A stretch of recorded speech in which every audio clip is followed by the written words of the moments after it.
let me, what I'm about to share is something I would love to share just with pastors. Okay? Because there are things you don't say we are lay people are. It's not even all that something bad. But there are things you just discuss with pastors. There are things you will say and somebody will say, oh, that's carnal. Hello, somebody. That's flesh. But you have flesh every day.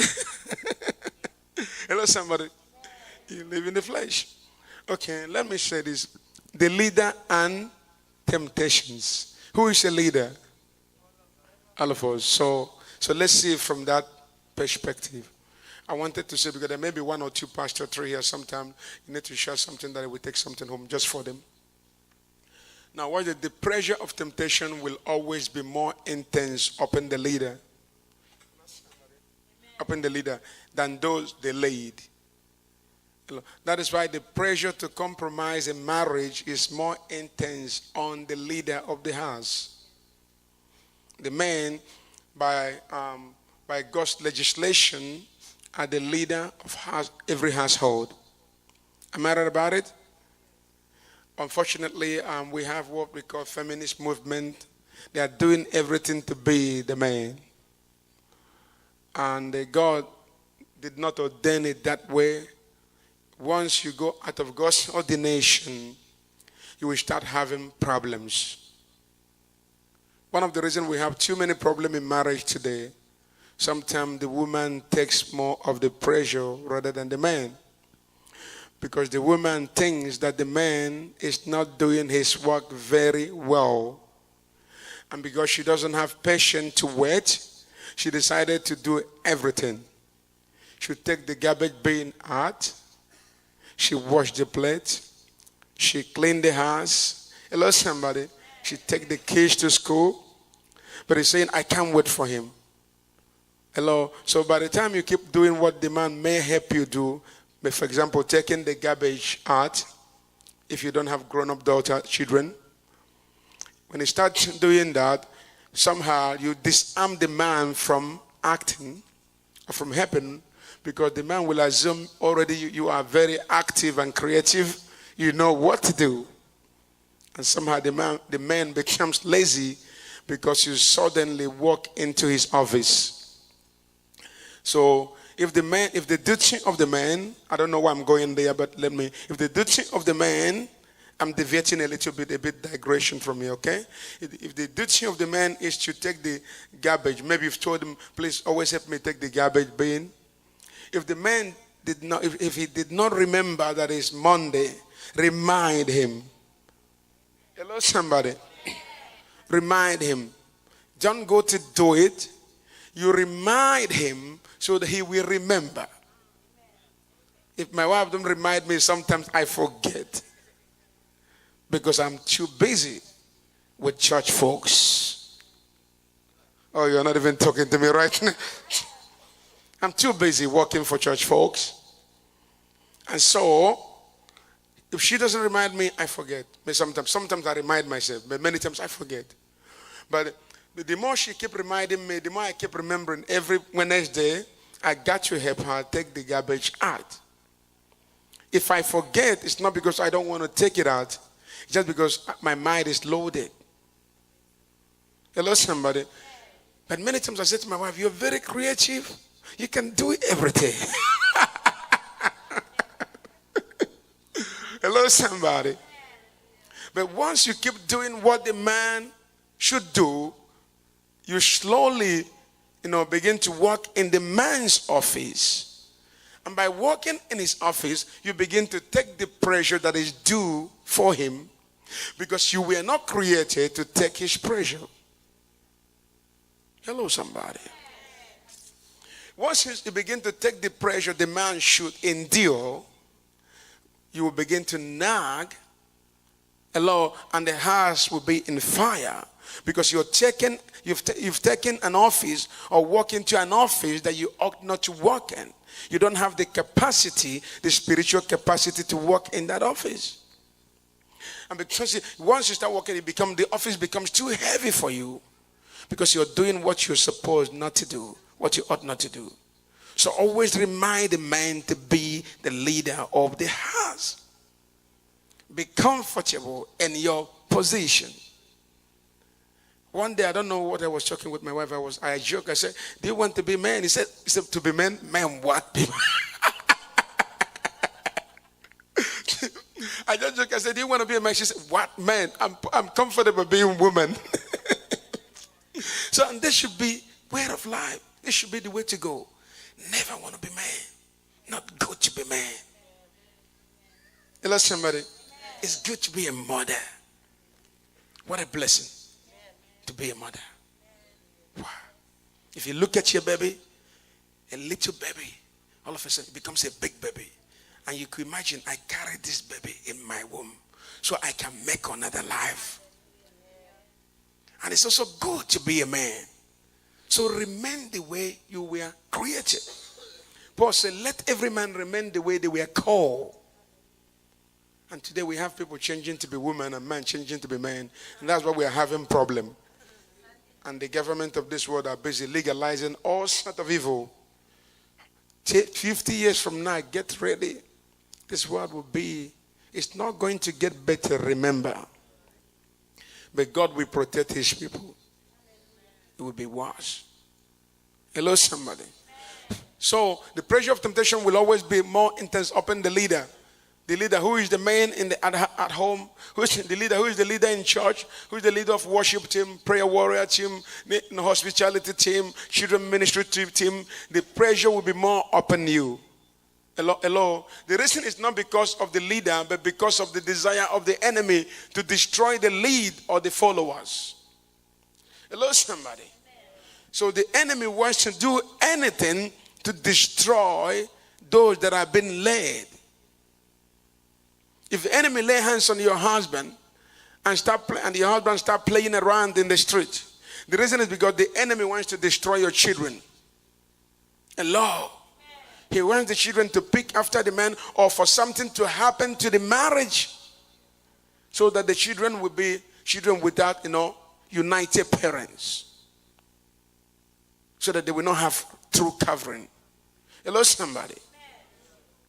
So the Bible says in Zechariah 13 verse 7, it says, awake sword against my shepherd, against the man who is close to me, declares the Lord Almighty. Strike the shepherd, and the sheep will be scattered. And I will turn my hand against the little ones. Anytime the enemy comes against the pasture, one of the reasons many pastors make mistakes is not because of the pasture, it's because of the church. Hello. Anytime you see a pastor fail, watch it. The enemy is not targeting just that man. The enemy is targeting the whole church. The enemy wants to destroy the church. That's why you see pastors. And sometimes you wonder, but he's a pastor. No, if he's not a pastor, maybe the enemy will not have hand on him. But because he's in the ministry, the enemy is looking for a way for the pastor to fail. And once a man of God fails, some people get disillusioned, some get disappointed, some will never go to church again, some will manage to remain, and some will become unbeliever all their life. So when the man is tempted, the reason is because of you. When the pastor is tempted, the reason is because of the lead. Anywhere you are as a leader, if you're tempted to compromise, don't think of yourself. Think of the people you're leading. The enemy is interested in what you are leading. Hello, somebody. Yesterday night, though I was rushing myself to, when I was preaching last night, I told you the demon was requesting to remain in the community. The demon simply don't cast me far. I want to remain in this region. I'm interested in their children. I'm interested in their investments. I'm interested in their schools, in their young girls and young boys. I don't want to leave. I want to infest the area. And this morning as I was driving, it came to my mind, the Spirit of God said to me, that man, though that evil spirit was in him, but the enemy is using him to cover the area with demonic presence. As long as he is in that community, there are demonic presence in the whole community. Now, the one of the ways the enemy uses to destroy nations is to infest the leader. Hello, somebody. You know HIV virus. Now, a lot of people have demonic virus. Hello, somebody. The enemy will infest a leader of a nation, infest those in the parliament, and they start to legislate things that is against the will of God. So in every nation, in every community, in every parliament, there will be somebody that is image of Satan. Hello, somebody. That is the person the enemy uses to overshadow the parliament to do the wrong thing.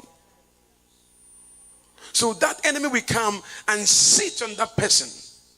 The person becomes the throne of the enemy. And the enemy is not even interested on that person. Has nothing to do with the person, but has everything to do with the community where the person is. Because the wickedness of that person will affect the community. And this is one of the reasons we pray and say, Father, please don't let an evil prime minister come into power. Churches today, they don't pray for politicians. They don't pray for him. During election, you got to pray. If you have a bad leader, he will legislate something and say your children will be watching some certain movies. They will get ministers that will imbibe certain curriculums in the school, and they will force your children to study those things. You send them to school, but they are studying evil.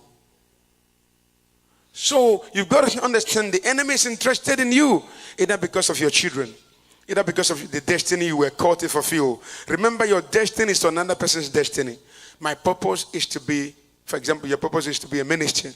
God, this is the purpose you have, to minister. Who are you going to minister? To the world? No. You see, God called you because of this young man. I saw him today. I said, oh, this is another mighty man of God. He's going to grow to be mighty. Now, man of God, the day God called you, he wasn't thinking of you. Because your purpose is not your purpose, but God's purpose for your life. But that purpose is connected to his life. So once you are shut out of the sin, it affects this man from becoming what God wants him to be. So anytime he attacks you, the devil attacks you, it's because of him.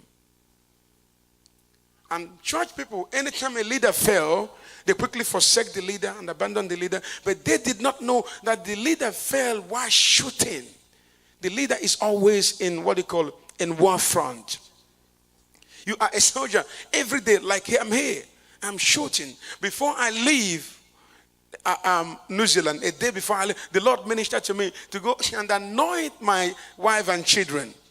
So I said, look, I wanted to do it the day I was leaving. I said, I may forget. I quickly go and do it. I check oil, get into the room. My wife was sleeping. I put oil on, anointed oil. She couldn't wake up. I said, don't worry.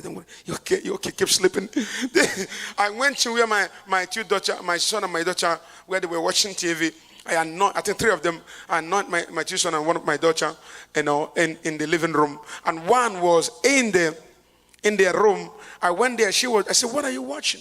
I wanted to see, to know what she said, oh no, I'm trying to do one. I said, okay. Then I put oil on her. But then she came out and said, Dad, I just touched my head. I said, oh, where did this oil come from? Then Zoe told me you anointed them. He said, I didn't even know you put oil on me.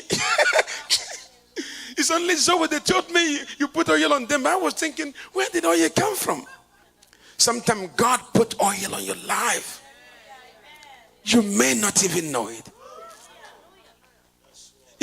And she was laughing and said, I didn't know you put oil. Something was flowing. I said, where did it come from? And Zoe said, oh, Dad put oil on us too. Then I realized, oh man, I didn't know. I thought you were just touching my head. God comes in the city. He releases oil. And they don't even know that God has released something. And you're thinking you're still dried. But the Holy Ghost say, no, I deposited something in that conference. I deposited something in that family. When you pray, I deposit something. Meaning you are not the way you used to be. Something has changed. Wow. And sometimes we don't even know. So I went and anointed them. Why did I do that? Because I know that I'm coming to war front. The enemy is angry that we are coming. I have not even gotten, deep into this topic, right? They're already in scripture. I have not finished reading that. Now, the day I'm just trying to build something, okay? The day we arrived there, my team arrived first. I and Pastor Winnie come on Wednesday. Our sister Rosera with Pastor Rosemary and Mama Miva came on. No, Mama Miva was here earlier. Yeah, and then we had Mama Chumo, Pastor Wayne, and Sister Sarah, Mama Rose came on Tuesday. But Sarah said, the day she came, they wanted to take bus from Suva to here. She was going into the bus, just trying to walk up to the bus.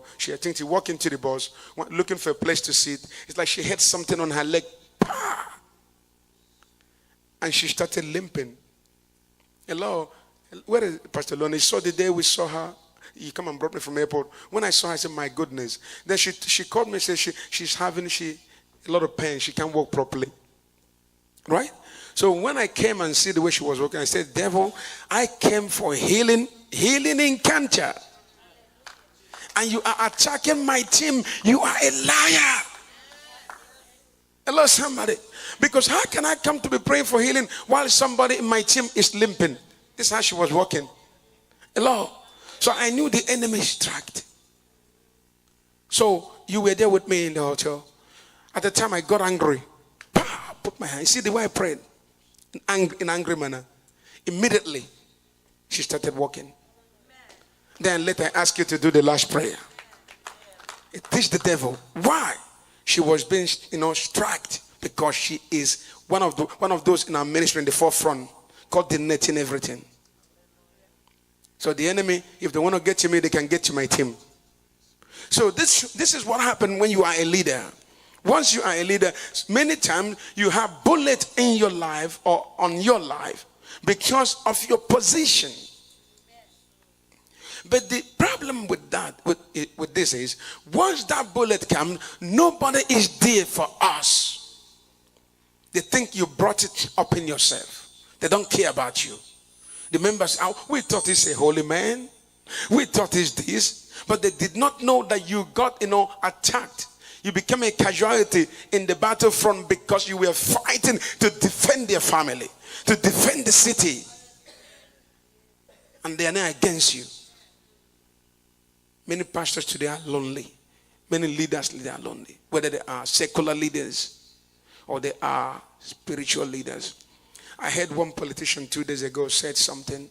He said anytime a politician lost election, he said, please go and visit him because for him it's like somebody have died. He said when politicians, he's a politician, the governor of my country. He said when they lose election, it's like the worst thing has happened to them.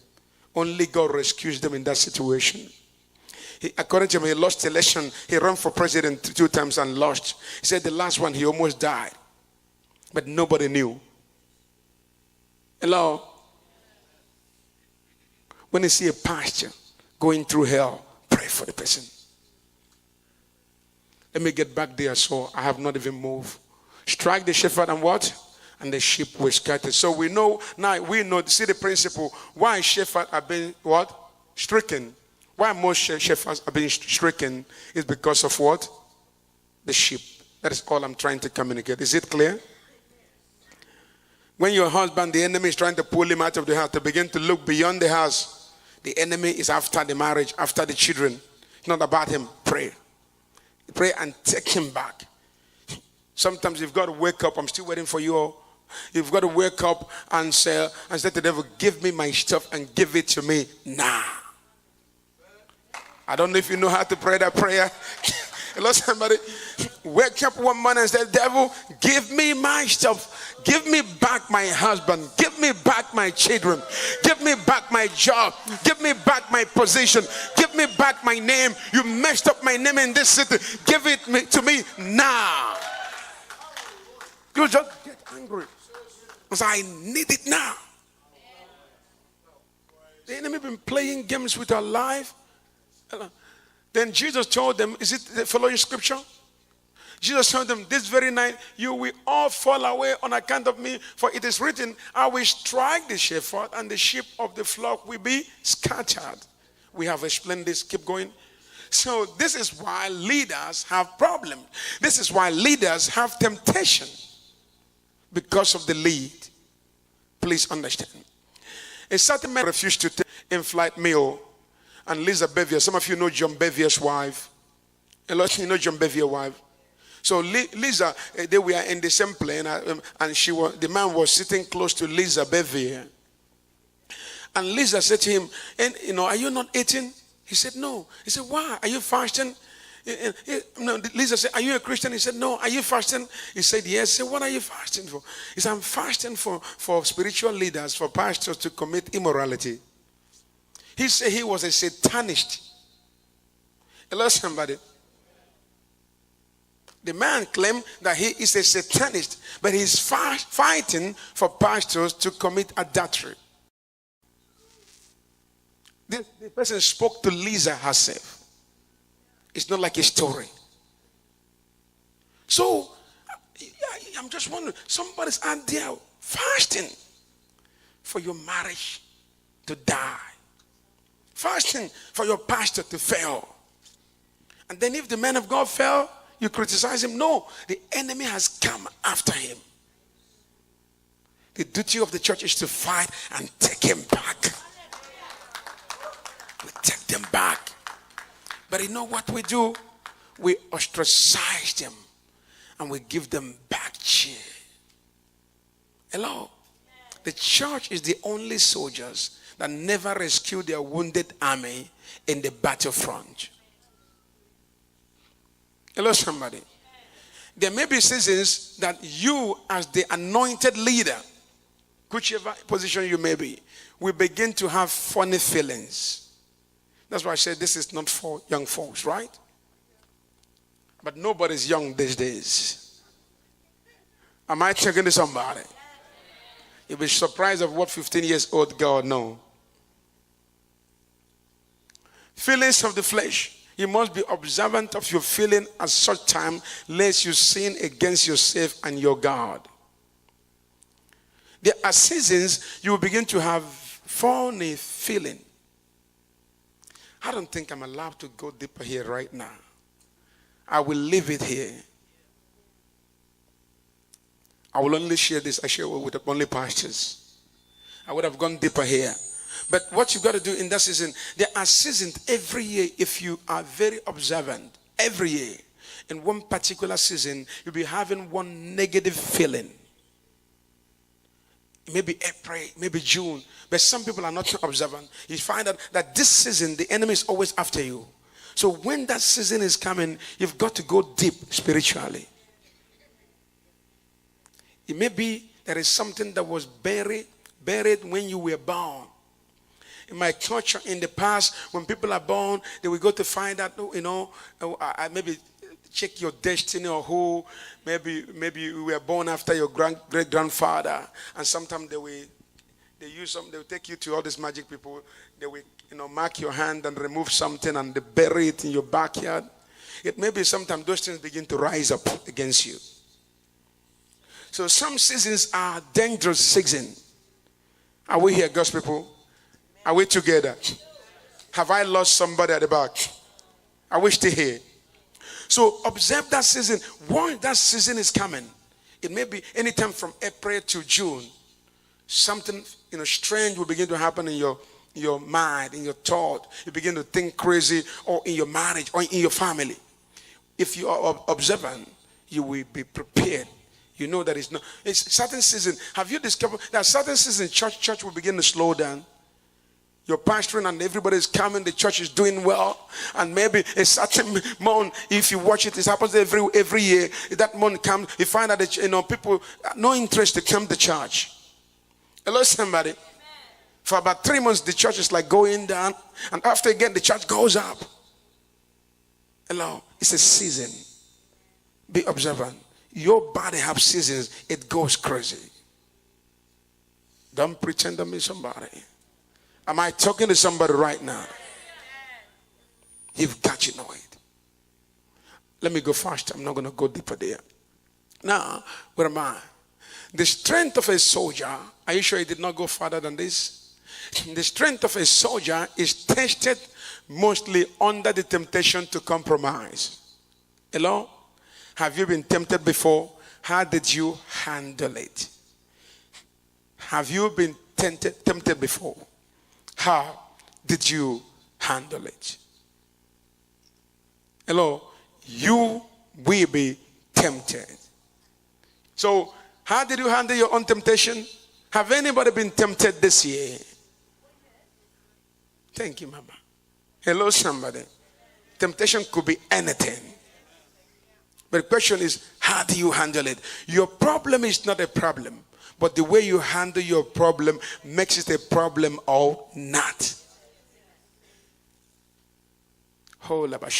Leaders must seek divine intelligence regarding the tactics of the devil, because you are not dealing with flesh and blood. So when you find yourself in that situation, you've got to, have divine intelligence. Lord, how do I deal with this situation? This season is coming again. In fact, the people that should understand how season flows should be more of women. Hello, somebody. Women should have more understanding of what happens in different seasons. I'm not going to go deeper there. I'll leave it here for you. Now, 2 Corinthians says, so I made up my mind that I would not make another painful visit to you. Okay, move on. For though we live in the world, we do not wage war as the world does. We wage war through divine intelligence. Hello, somebody. Father, anoint my mind so that I'll be able to deal with this situation. Sometimes you find yourself a mess. At that moment, you need divine capacity, divine wisdom. The weapons we fight with are not what? The weapons of this world. On the contrary, they have divine power to demolish strongholds. So when you face problem, say, God, give me wisdom. Wisdom to deal with it. Now, did you know? I don't know. God called a man called Gideon. And Gideon was fearful because prior to his calling, everybody in his family, including his father, were all worshiping idol. In fact, his father was the priest of idol worship. And everybody in the town, they were all clapping and celebrating for the idol in the city. And so God called this young man to break down that idol and build his own altar. But Gideon was afraid. Is it okay to be fearful? Yes, you can be fearful. But you must. There may be times you don't have faith. Hello, somebody. To deal with certain situation. But if you sense you don't have enough faith, ask for enough wisdom. Anytime you don't feel the gift of faith, ask God for gift of wisdom. Wisdom will also take you to where faith will take you. I don't know if I'm preaching to somebody. So, Gideon, because he was fearful, he decided, I'm going to do this in the night. If I do it in the morning, I'm afraid they will kill me. But I'm going to do it in the night. So Gideon break down the altar in the middle of the night. And he erected God's own altar. But see this. Because God knew he was afraid.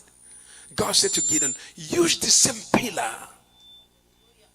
Use the same pillar that the Baal's worshippers were using.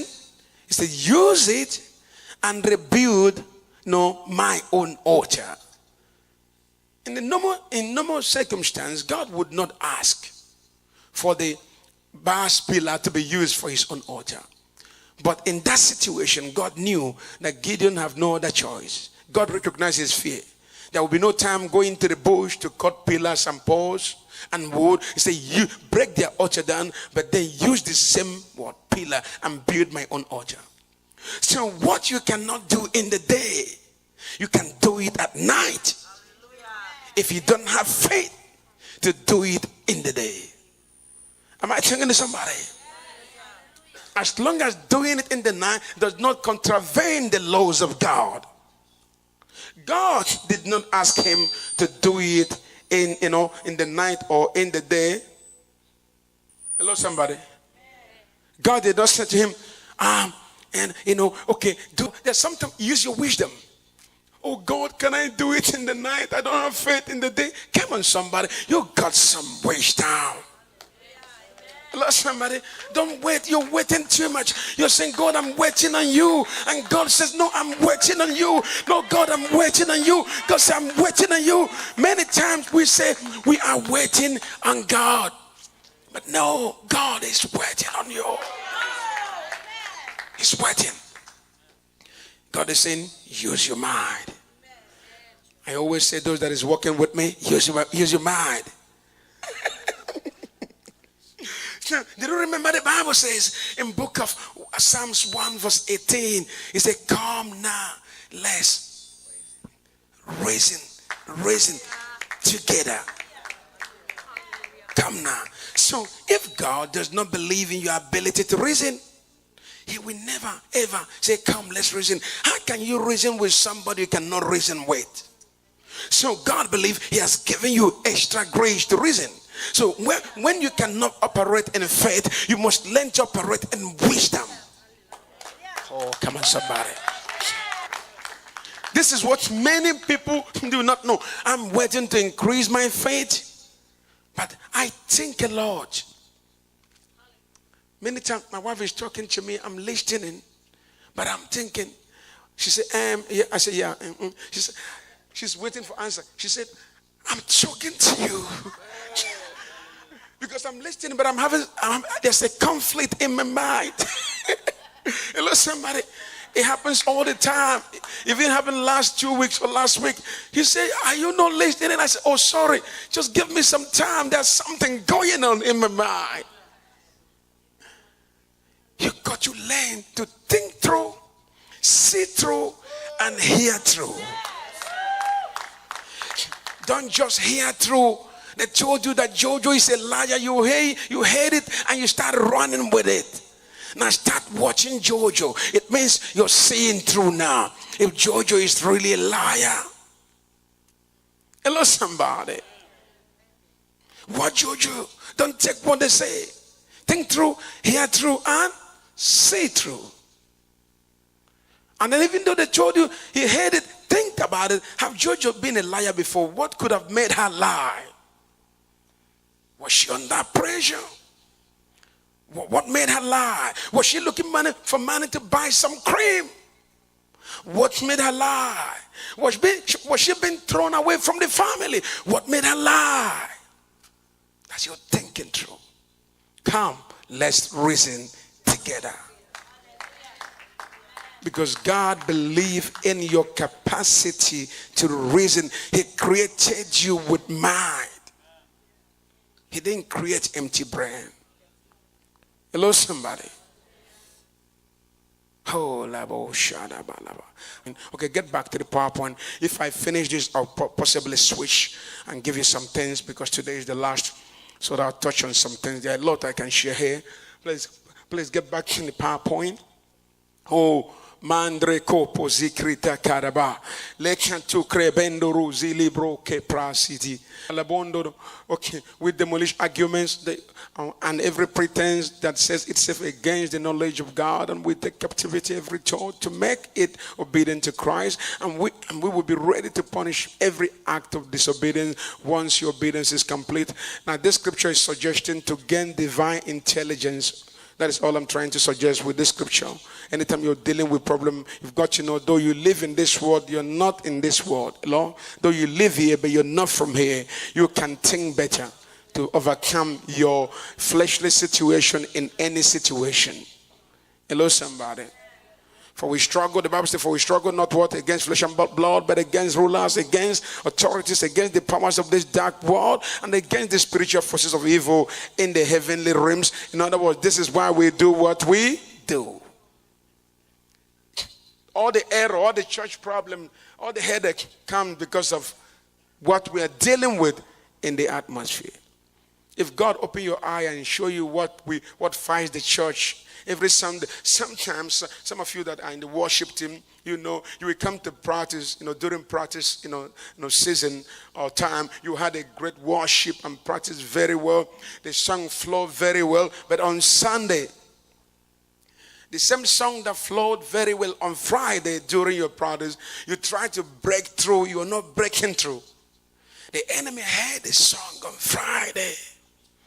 Oh, somebody. You got it, woman of God. He heard it on Friday. Then he put some cage on that song, some cloud on that song. And you came back on Sunday thinking you will flow in the same way you flow on Friday, not knowing the enemy caged the song in the spirit. Because the devil know the way that song sounded on Friday, if I let you sing it on Sunday, everybody is going to be free from their cage. Hello, somebody. So they will come after you. So this is what we deal with. Please remember the scripture. Every war in your marriage has nothing to do with the flesh. It's beyond the flesh. Hello, somebody. One lady told me, she said, my husband was always playing games and I get tired talking and I started praying. I think I've seen about 2 ladies like that or more that told me. One of them told me every night while the man is sleeping, she will go and anoint his head and keep anointing the man's head. It wasn't long, the man came back and confessed, and then the marriage was restored. Hello, somebody. I've seen another lady told me she was almost mad. She started doing 21 days fasting with her pregnancy. She went to camp. She was tired with the situation. And she was always nagging and fighting. And one day the mother-in-law said to her, he said, daughter, forget what your husband is doing. He said, if you die, he's going to marry another wife. I have no one. No one is liking me here right now. Hello, somebody. When you put something in Facebook, you expect some people to like it. Oh, no one is talking to me. So when I say something, I expect somebody to at least give me some tick. If I'm really saying what is good. Hello, somebody. So he said to the lady, he said, if you keep fighting, checking him, crying, fighting, you will die and he will get another missed ride into the house. So the mama said, stop. If you like, he can come by 10 o'clock, leave him. Just keep praying. The mother-in-law told him, the man's mother. And so the lady told me she suddenly switched. And she started fasting. To the extent she went into 21 days fasting. She said, I was carrying baby, but I was fasting because I wanted result. He said one day she find out the man started coming home on time. And they asked the man, say, why are you coming home early? All your people, you leave them there? Have you left them behind? She told me she worshiped with us. And the man said to him, said, nothing is there. I think I discovered nothing out there. There is nothing there. We fight not against flesh and blood, but against principalities and powers. If you keep fighting with your flesh, you may die before your time. And another woman will come into that house. Because when you die, you don't get some share. Hello, somebody. When you die, because you're running mental, your mind is all over the place, the man will bury you and cry for you. Hello, somebody. But you're not going to gain some money from that house, you bet. You're not going to get some share from that car, you bought. That investment you made with him, no share. He may not even give to your parents. And another woman will come into that house. And we start saying, darling, what a beautiful house. Oh, God has blessed us. How lucky I am. Oh, you're not even talking to me. So you better be alive to take care of what you have. Am I talking to somebody? Be alive so you can take care of what God has given to you. You don't have to die now. Because what is ahead of you is more than what you have lost. There is more to what God can do for you. The love you lost for 30 years, God will use 3 years to complete it all. Once He restores the marriage, restores your family, within 3 years, you will start to feel love like you've never done in your life before. But the key to that is to be alive. Say to somebody, be alive. Life is calling. Say to somebody, life is calling. Life is calling. Life is knocking on your door. Don't die before your time. You must be aware of this. The enemy will use people to bring accusation against your person, your character, and your service in the kingdom. In Revelation 12:10, the Bible says that the enemy is accuser of what? Brethren. Then I heard a loud voice in heaven say, now have come the salvation and the power and the kingdom of our God and the authority of his Christ. For the accuser of our brothers who accuses them before our God day and night has been hallowed. The enemy is always accusing us day and night. Hello, somebody. As you're sitting here now, at least I don't know how many people are here, but at least there is one person, there may be one person right now, somebody is talking about you. I'm telling you, you are in the hands of God, but somebody is eating you in breakfast, hello, in lunch, and in dinner. And you're here trying to be holy before your God, but somebody is talking about you. So you got to understand that you have those problems, those things are there. Live such good life among the pagans that though they accuse you, because they will surely accuse you. That though they accuse you of doing wrong, they may see your good deed and glorify God on the day He visits us. When they keep accusing you and you keep loving the Lord, doing the right thing, refuse to compromise under pressure, a day will come when they see what the Lord has done for you. Oh, I don't know who I'm talking to. When they see the car God has given you, you are driving right into your house. They see the car you're using. They see the house you live in. They see your children have all grown. They see the power of God. They see how you dress. They will say, now we know that God is with her. Watch it. So see, they may see your good deed and glorify God on the day He visits us, not them. Oh, you didn't get that revelation. On the day you keep living uncompromised life, even though they're trying to accuse you to compromise, you refuse to compromise. God keep watching you and say, that's my daughter. She still get it right, even though there is pressure. She refused to blow up. She refused to throw knife. She refused to break television. Even though the man got mad, but the woman wanted to break television, she held it. She wanted to throw knife, she held it. And God kept watching her.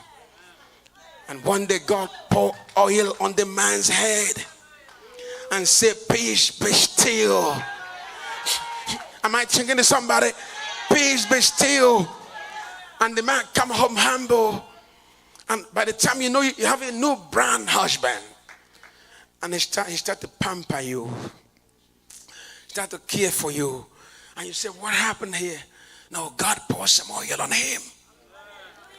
Hello, somebody.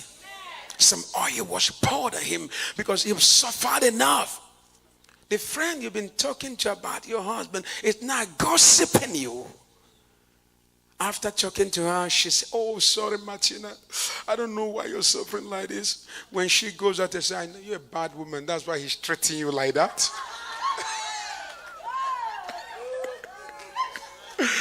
If you're good, he will not treat you like that. I wish I have your husband.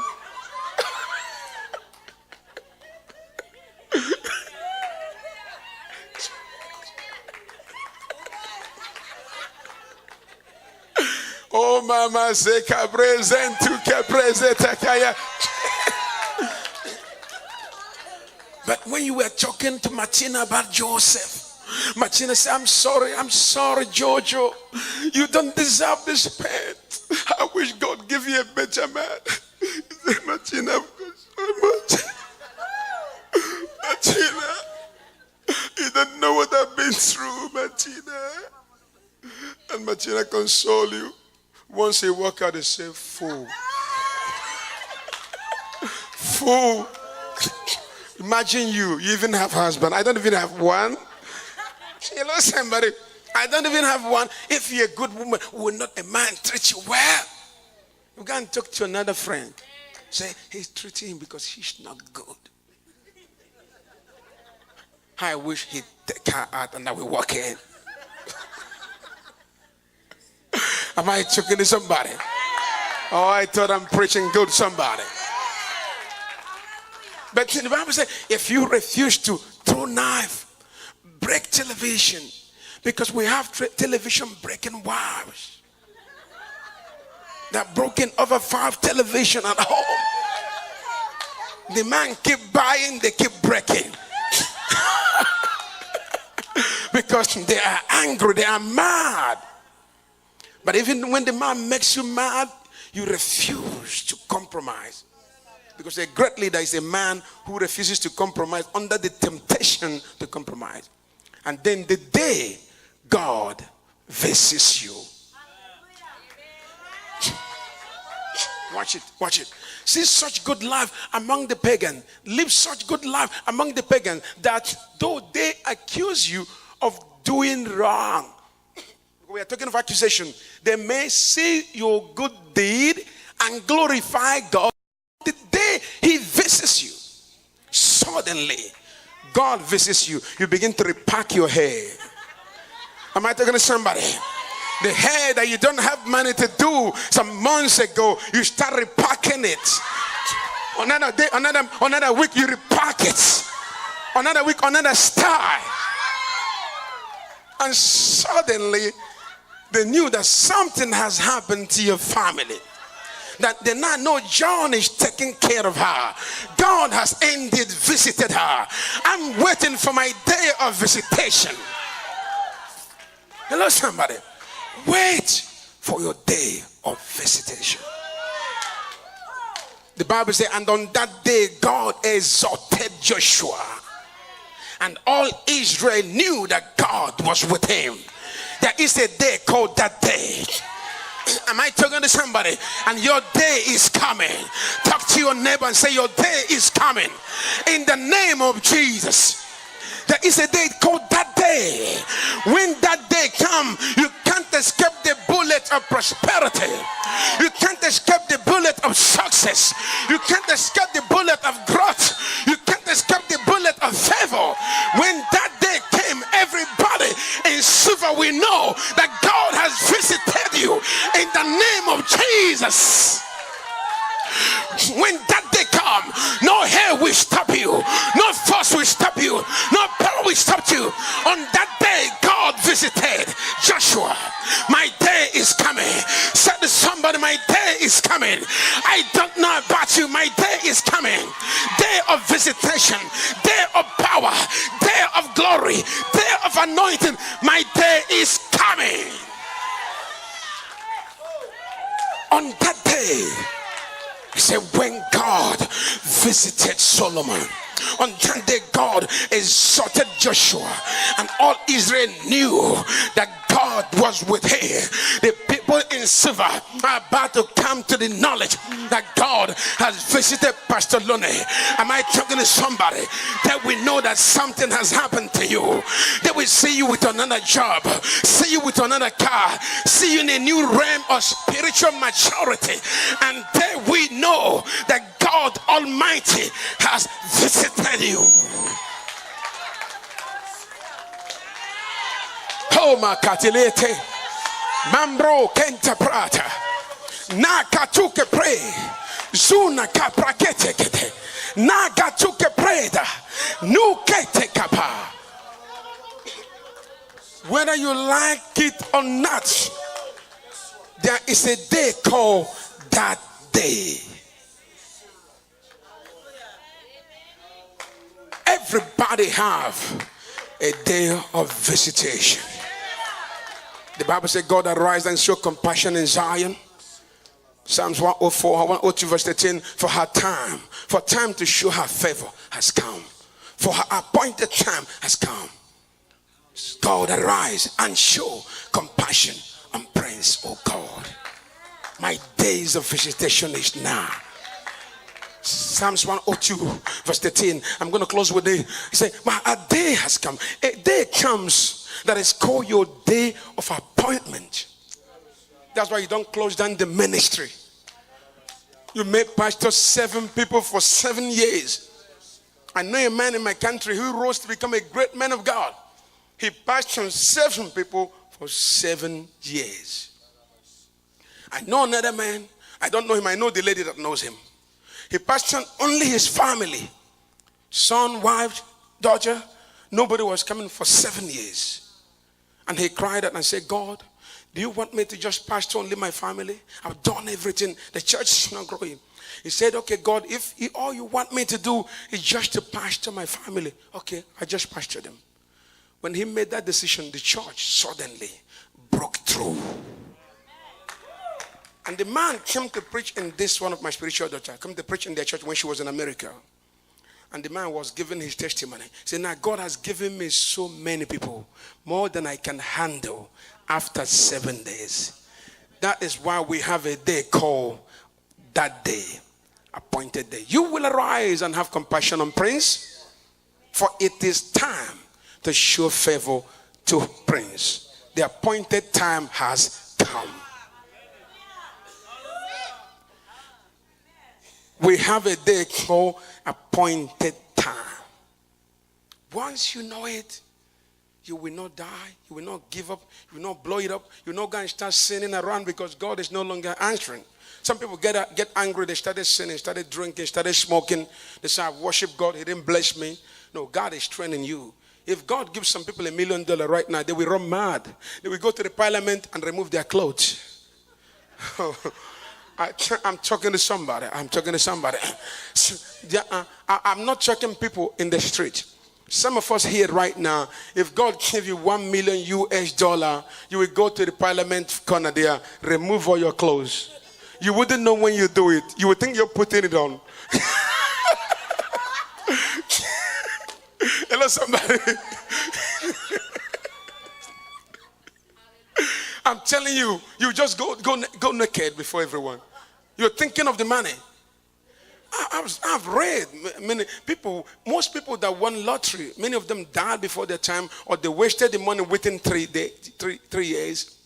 A guy in US, in New Zealand, won lottery. I read the story. The guy started having, he won lottery. He knew he won, so he didn't tell anybody. He wanted to calm down. So he went to shop, went to Park and Save to shop.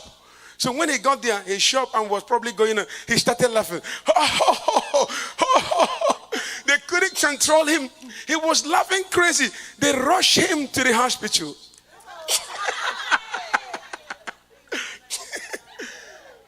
When they rushed him to hospital, they diagnosed him. I show you that paper. Do you remember what they diagnosed him? Something, happiness what? Happiness what? He didn't also tell them that he won lottery. But I didn't know how the doctors knew. They say it's a happiness sickness. I was so shocked because he wrote in the paper, but he didn't tell them he won lottery. So they diagnosed him happiness what? Hello, somebody. So I said, these doctors must be spiritual. How would the medical doctor? I don't know how you know that. How does your scientific study shows you when people are over happier by being mad? Hello, somebody. So you don't even pray for $1 million if you don't have capacity. Don't pray for 1,000 church if you don't have workers. Hello, somebody. Wait for your time. Wait for your time. Wait for your time. Now, Reverend Kelevi is doing these things and having people coming, and you may be jealous. Some ministers may be jealous. They don't know where he's coming from. They don't know his price.